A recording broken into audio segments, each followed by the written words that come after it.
ಹೇಳಕ್ಕೆ ಇದ್ದೀನಿ ಸರ್, ಮಾಡ್ತೀನಿ. ಸ್ನೇಹಿತರೆಲ್ಲರಿಗೂ ನಮಸ್ಕಾರ.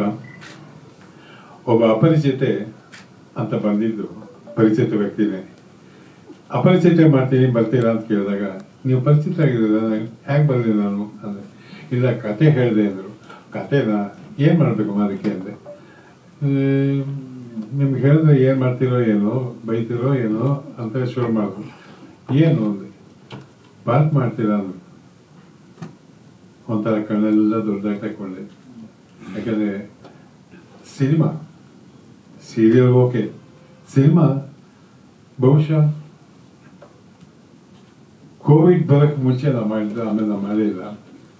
ಮತ್ತೆ ಸಿನಿಮಾ ಅಂತ ಬಂದಾಗ ಆ ಹಳೆಯ ನೆನಪುಗಳೆಲ್ಲ ಬಂದು ಆ ಸಿನಿಮಾನ ಹೊಂದಿದ್ದು, ಅದು ಮನಪೂರ್ವಕವಾಗಿ ಒಪ್ಕೊಂಡು, ಅಮ್ಮ ನಂಗೆ ತುಂಬ ಸಂತೋಷ ಆಗ್ತದೆ, ನಾನು ಮಾಡ್ತಿದ್ದೀನಿ.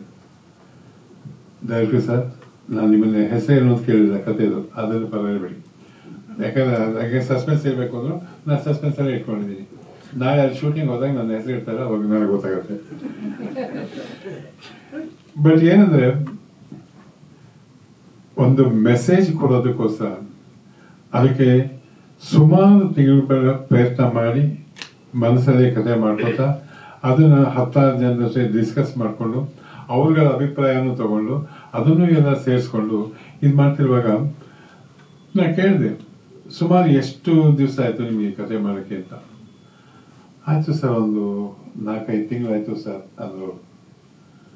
4-5 ತಿಂಗಳು ಅಂದಾಗ ಒಂದು ಕತೆ ಬಗ್ಗೆ ಅಷ್ಟು ಕೂತ್ ಮಾಡಿದ್ರು. ನನಗೆ ನಮ್ಮ ಗುರುಗಳ ಜ್ಞಾಪಕ ಬಂದು, ನನ್ನ ಗುರುಗಳು ಅವಾಗ ಬೇಕಾಷ್ಟು ಜನ ಇದ್ರು, ಪ್ರತಿಯೊಬ್ಬ ಡೈರೆಕ್ಟ್ರು. ಆವಾಗ ಒಂದು ಕತೆ ಅಂತ ತಗೊಂಡಾಗ ಅದಕ್ಕೆ ಪಾತ್ರ ಯಾರು ಮಾಡ್ತಾರೆ ಏನು ಮಾಡ್ತಾರೆ ಎಲ್ಲ ಆಮೇಲೆ, ಮೊದಲ ಕತೆ ರೆಡಿ ಮಾಡ್ಕೊಳ್ಳೋದಕ್ಕೆ 3 ತಿಂಗಳು 6 ತಿಂಗಳು ಡಿಸ್ಕಸ್ ಮಾಡೋರು, ಕತೆ ಮಾಡೋರು, 10 ಜನ ಕೂರ್ಸ್ಕೊಂಡು ಕೇಳೋರು, ಆಮೇಲೆ ತಮ್ಮ ಸ್ನೇಹಿತರನ್ನು ಕರೆಯೋರು, ಪತ್ರಿಕಾಕರ್ತರನ್ನು ಕರಿತಾ ಇದ್ರು. ಪುಟ್ಟಣಜಿ ಅವ್ರಿಗೆ ಕತೆ ಹೇಳಿದಾಗ ಇದರಲ್ಲಿ ಏನಾಗಕ್ಕೆ ಕಮ್ಮಿ ಆಗಿದೆ ಅದನ್ನು ಹೇಳಪ್ಪ ನಮಗೆ ಅಂತ ಅವ್ರ ಸಜೆಷನ್ ತಗೊಂಡು, ಎಲ್ಲ ಸಜೆಷನ್ ತಗೊಂಡು ಒಂದು ತಲೆಯಲ್ಲಿ ತುಂಬಿಕೊಂಡು ಮತ್ತು ಕಥೆನ ಫೈನಲೈಸ್ ಮಾಡಿ ತಾವು ಯಾರ್ಯಾರ ಹತ್ರ ಡಿಸ್ಕಸ್ ಮಾಡಿದ್ರು ಅವರೆಲ್ಲರೂ ಸೇರಿಸ್ಕೊಂಡು ಕೂರಿಸ್ಕೊಂಡು ಇವಾಗ ಹೇಗಿದೆಪ್ಪ ಅಂತ ಕೇಳೋರು. ಅವಾಗ ಒಪಿನಿಯನ್ ಅಂತ ಚೆನ್ನಾಗಿರೋದು, ಅಲ್ಲಿಂದ ಮುಂದಕ್ಕೆ ತೊಗೊಳೋರು. ಇದು ಪುಟ್ಟಣಜಿ ಅದೇ ಮಿಕ್ಕಿದೆಲ್ಲ ಡೈರೆಕ್ಟರು ಅದೇ ಥರ ಇದ್ರು. ಹಾಗಾಗಿ ಒಂದು ಕಥೆ ಮಾಡೋದಕ್ಕೆ ಮನಪೂರ್ತಿಯಾಗಿ 4-5 ತಿಂಗಳು ಅದನ್ನು ಕಳೆದಿದ್ರೆ ಕಥೆ ಚೆನ್ನಾಗೇ ಬಂದಿರಬೇಕು. ನೀವು ತುಂಬ ಜನ ಜೊತೆ ಡಿಸ್ಕಸ್ಸು ಮಾಡಿದ್ದೀರಿ. ಆ ಡಿಸ್ಕಸ್ ಮಾಡಿದಾಗ ಬರೀ ನಮ್ಮ ತಲೆಯಲ್ಲಿ ಬರೋ ಒಂದು ಕತೆ ಅದು ಹಾಗೆ ಹೊರಟೋಗುತ್ತೆ. ಅದನ್ನು 10 ಜನ ಜೊತೆ ಡಿಸ್ಕಸ್ ಮಾಡಿದಾಗ 10 ಅಭಿಪ್ರಾಯ ಬರುತ್ತಲ್ಲ, ಆವಾಗ ಅದು ಒಂದು ಪಕ್ಕ ಆಗ್ತಾ ಹೋಗುತ್ತೆ.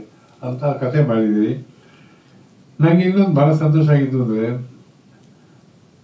ಗರುಡರೇಖೆ ಆದಮೇಲೆ ಇದು ನನ್ನ ಜೊತೆ ಬರುತ್ತೆ. ಅದೇ 2 ರೇಖೆ ಗರುಡರೇಖೆ ಅದೆಲ್ಲ ಗೊತ್ತಿದೆ. ಲಾಸ್ಟ್ ಪಿಕ್ಚರ್ ಶೂಟಿಂಗ್ ಮಾಡಿದ್ದು 2 ರೇಖೆ ನನ್ನ ಮಗನ್ ಮಾಡಿದ್ದೆ. ಇವಾಗ ಯಾಕೆ ಹೋಗಿ ಯಾವುದೋ ಬಾಂಬೆದ ಮಾಡ್ತಾ ಇದ್ವಿ ಕೇಳಿದೆ. ಇಷ್ಟು ವರ್ಷ ಆದ್ಮೇಲೆ, ಅಬೌಟ್ 40 years ಆದ್ಮೇಲೆ ಮತ್ತೆ ನನ್ನ ಮಗನ ಅವನು ಆಕ್ಟ್ ಮಾಡೋದನ್ನ ಹತ್ತಿರ ನಿಂತ್ಕೊಂಡು ನೋಡುವಂತ ಅವಕಾಶ ಕೊಟ್ಟಿದ್ದಾರೆ. ಗೀತಾ ಮೇಡಮ್ ತುಂಬ ಸಂತೋಷ. ಅವ್ರದ್ದು ತಾಯವ ನೋಡಿದಾಗ ಐ ವಾಸ್ ರಿಯಲಿ ಇಂಪ್ರೆಸ್ಡ್. ಒಂದು ಮನಸ್ಸಿಟ್ಟು ಆಕ್ಟ್ ಮಾಡಿದ್ರು. ಅಂಥದ್ದೇ ಒಂದು ಕತೆ ಸಿಕ್ಕಿದೆ ಮಾಡಬೇಕು ಅಂತ ಅವ್ರಿಗೆ ಇಮಿಡಿಯೇಟ್ ಬಂದು ಅದನ್ನು ಮಾಡ್ತೀನಿ ಅಂತಂದಾಗ, ಏನಿಲ್ಲದೆ ಹೋದ್ರು ನಾ ಯಾರಾಗಿರಲಿ ಏನಾಗಿರಲಿ ಒಬ್ಬ ವಯಸ್ಸಾದವನಾಗಿ ಆಶೀರ್ವಾದ ಒಳಗೆ ನಾ ಹೋಗಲೇಬೇಕು. ಆ ಆಶೀರ್ವಾದ ಹೃದಯಪೂರ್ವಕವಾಗಿದೆ. ಚೆನ್ನಾಗಿ ಬರಲಿ, ಚೆನ್ನಾಗಿ ಬರುತ್ತೆ. ಆ ಚೆನ್ನಾಗಿ ಬಂದಾಗ ನೀವು ಎಲ್ಲ ನೋಡಿ, ನಿಮ್ಮೆಲ್ಲರ ಸಹಕಾರ ಇದ್ದರೆ ಗೀತಾ ಇನ್ನೂ 10 ಪಿಕ್ಚರ್ ಮಾಡ್ತಾರೆ. ಆ 10 ಪಿಕ್ಚರ್ ಮಾಡೋ ಶಕ್ತಿ ನೀವು ಕೊಡಬೇಕು. ನೀವು ಕೊಡಿ. ನಿಮ್ಮ ಮುಖಾಂತರ ಜನಕ್ಕೆ ತಲುಪಲಿ, ಜನ ಮೆಚ್ಚಲಿ, ಬಾಳಿಸ್ಲಿ, ಬೆಳಗಲಿ. ನಮಸ್ಕಾರ. ಎಲ್ಲರಿಗೂ ನಮಸ್ಕಾರ. ಈ ದಿನ ಅಮರ್ ಫಿಲ್ಮ್ಸ್ ವತಿಯಿಂದ ಏನು ಶೀರ್ಷಿಕೆ ಬಿಡುಗಡೆ ಮಾಡುವಂಥ ಅಪರಿಚಿತೆ ಒಂದು ಹೆಸರು ಇವತ್ತು ಸಿನಿಮಾಗೆ ಬಿಡುಗಡೆ ಆಗಿದೆ. ಈ ಸಂದರ್ಭದಲ್ಲಿ ನಮ್ಮೆಲ್ಲರಿಗೂ ಹಿರಿಯರು, ಮಾರ್ಗದರ್ಶಿಗಳು, ಅವ್ರ ಸಿನಿಮಾ ನೋಡ್ತಾನೆ ನಾವೆಲ್ಲ ಬೆಳೆದಿದ್ದೀವಿ. ಅವರು ರಾಜಕೀಯ ಕ್ಷೇತ್ರದಲ್ಲೂ ವಿಧಾನ ಪರಿಷತ್ತಿನ ಸದಸ್ಯರಾಗಿ ಎಲ್ಲರಿಗೂ ಬಹಳಷ್ಟು ಪ್ರೀತಿ ಮಾಡುವಂಥ ವ್ಯಕ್ತಿನೇ ಪ್ರಣಯ ರಾಜ ಹಿರಿಯರಾಗಿರುವಂಥ ಶ್ರೀನಾಥ್ ಅವರೇ. ಸಿನಿಮಾದ ಬಗ್ಗೆ ಅಪಾರ ಆಸಕ್ತಿಯನ್ನು ವಹಿಸಿ ಒಂದು ಹವ್ಯಾಸವಾಗಿ ತಗೊಂಡು ಇವತ್ತು ನಟಿಯಾಗಿ ಮತ್ತು ನಿರ್ಮಾಪಕರಾಗಿಯೂ ಕಾರ್ಯನಿರ್ವಹಿಸ್ತಿರುವಂಥ ಗೀತಾ ಪ್ರಿಯ ಅವರೇ, ಸುರೇಶ್ ನಾಗ್ಪಾಲ್ ಅವರೇ, ನಿರ್ದೇಶಕರಾಗಿರುವಂಥ ವಿಶ್ವನಾಥ್ ಅವರೇ, ಹಾಗೂ ನನ್ನ ಸ್ನೇಹಿತರಾಗಿರುವಂಥ ಸ್ಯಾಮ್, ರೋಹಿತ್ ಶ್ರೀನಾಥ್ ಅವರೇ, ನಿಖಿತಾ ಅವರೇ, ವೇದಿಕೆ ಮುಂದಿರುವಂಥ ಎಲ್ಲ ಗಣ್ಯಮಾನ್ಯರೇ, ಆತ್ಮೀಯರೇ, ಸಿನಿಮಾ ಅನ್ನೋದು ಬಹಳ ಪವರ್ಫುಲ್ ಮೀಡಿಯಾ. ಅದ್ರ ಬಗ್ಗೆ ಎರಡನೇ ಮಾತೇ ಇಲ್ಲ. ಸಿನಿಮಾ ನಾವು ಯಾವ ರೀತಿ ಯೋಚನೆನ ಮಾಡ್ತೀವಿ ಅನ್ನೋದನ್ನೇ ಬದಲಾಯಿಸಲಿಕ್ಕೆ ಶಕ್ತಿ ಇದೆ, ಅಷ್ಟು ಪವರ್ಫುಲ್ ಇದೆ. ಹಾಗಾಗಿ it all depends on A cinema. ಇವತ್ತು ಯಾವುದೇ ಒಂದು ನೆಲ ಅಥವಾ ವ್ಯಕ್ತಿ, ಸ್ಥಳ ಏನನ್ನು ಪರಿಣಾಮಕಾರಿಯಾಗಿ ಬಿಂಬಿಸಬೇಕು ಅಂದರೆ ಆ ಶಕ್ತಿ ಇರೋದು ಸಿನಿಮಾಗೆ. ಇಡೀ ಪ್ರಪಂಚದ ಪ್ರತಿಯೊಂದು ಮನೆ, ಪ್ರತಿಯೊಂದು ವ್ಯಕ್ತಿನೂ ತಲುಪಲಿಕ್ಕೆ ಸಾಧ್ಯವಿರುತ್ತೆ.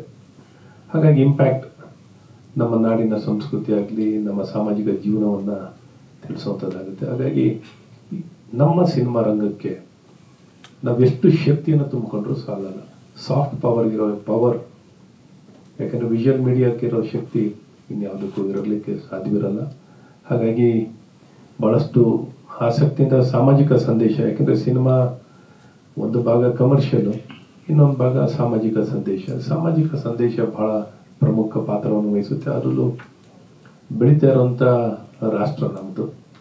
ಹಾಗಾಗಿ ಈ ರಾಷ್ಟ್ರದಲ್ಲಿ ಪ್ರತಿಯೊಬ್ಬರಿಗೂ ಒಂದು ಜಾಗೃತಿ, ಅವೇರ್ನೆಸ್ಸು ಭಾಳ ದೊಡ್ಡ ಶಕ್ತಿ. ಅವೇರ್ನೆಸ್ಸೇ ಭಾಳ ಬೇಕಾಗಿರೋದು ಎಲ್ಲ ವಿಚಾರಕ್ಕಾಗಲಿ.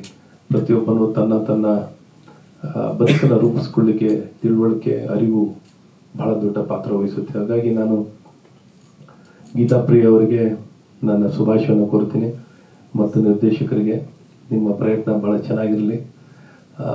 ಚೆನ್ನಾಗಿ ಹೋಮ್ವರ್ಕ್ ಮಾಡಿ ಒಂದು ಒಳ್ಳೆ ಸಿನಿಮಾ ಸೂಪರ್ ಹಿಟ್ ಆಗಲಿ ಅಂತ. ಯಾಕೆಂದರೆ ಸಾಮಾಜಿಕ ಸಂದೇಶ ಇರೋ ಪಿಕ್ಚರ್ಗಳೇ ಇನ್ನು ಹೆಚ್ಚಾಗಿ ಹಿಟ್ಟಾಗಬೇಕು ಅನ್ನೋಂಥದ್ದು ನಾವೆಲ್ಲ ಬಯಸ್ತೀವಿ. ಹಾಗಾಗಿ ನನ್ನ ಸೌಭಾಗ್ಯ ಸಿನಿಮಾ ರಂಗದ ಜೊತೆಯಲ್ಲಿ ಇವತ್ತು ಬಂದು ಶೀರ್ಷಿಕೆ ಬಿಡುಗಡೆ ಮಾಡೋದು ಒಂದು ದೊಡ್ಡ ಸೌಭಾಗ್ಯ. ಹಾಗಾಗಿ ನಿಮಗೆಲ್ಲ, ಅದರಲ್ಲೂ ಹಿರಿಯರಾಗಿರುವಂಥ ಶ್ರೀನಾಥ್ ಸರ್, ವಿಶೇಷ ಏನಂದರೆ ನಾನು ಮೊದಲು ಚುನಾವಣೆ ನಿಂತಾಗ್ಲೂ ನಮಗೆಲ್ಲ ಆಶೀರ್ವಾದ ಮಾಡಿದವ್ರೆ. ಮೊದಲಿಂದನೂ ನಮಗೆಲ್ಲ ಆಶೀರ್ವಾದ ಮಾಡಿ ಬೆಳೆಸಿದ್ದಾರೆ. ಅವ್ರ ಜೊತೆಯಲ್ಲಿ ಕೂತು ಈ ಕಾರ್ಯಕ್ರಮದಲ್ಲಿ ಭಾಗಿಯಾಗಿದ್ದೀನಿ. ಮತ್ತೊಮ್ಮೆ ಶುಭಾಶಯಗಳು, ಧನ್ಯವಾದಗಳು.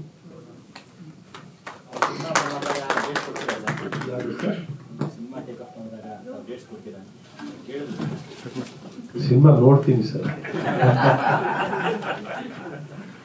ನಮ್ಮಿರೋ ಸಿನಿಮಾನೇ ಸಾಕು ಸರ್, ನಮ್ ದಿನ ಮಾಡ್ತಾನೆ